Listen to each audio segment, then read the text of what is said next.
আলু ফুলকবি সিজাই আহিব আলু এইবিলাক আছে আলু আৰু ফুলকবি আছে বইল ইয়াৰ লগতে হ'ব আপোনাৰ গাহৰি মেইন গাহৰি আনিছোঁ এতিয়া আধা কেজি বইল কৰি ৰাখোঁ এইপিনে আকৌ ভাতো হৈ গ'ল বাকী এতিয়া গাহৰি মাংসটো ওলাম এতিয়া গাহৰি মাংসটো উলিয়াম আকৌ তাৰ পৰা বনাম গাহৰি আৰু ফুলকবি আৰু আলু এইটো বনি আছে বাৰু মানুহখিনি দেখুওৱা নাই বাৰু আলু ঢাক খাই গৈছে ৰ'ব মই দেখাই আছোঁ পিচকেইটা ক'ত গ'লৈ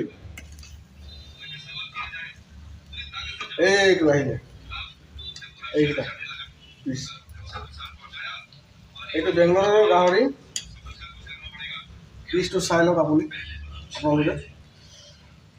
পিচটো ধুনীয়াকৈ কাটিছে বাৰু কেনেকৈ লাগে আজি বনাই খামহে বুলি ভাবিছোঁ আৰু এতিয়ালৈকে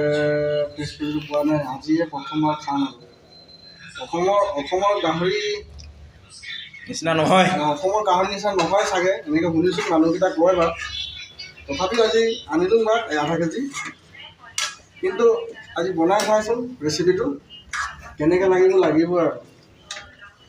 আপোনালোকে যদি ভাল লাগিলে লাইক কমেণ্ট এটা কৰি দিব হৈ যাব নেকি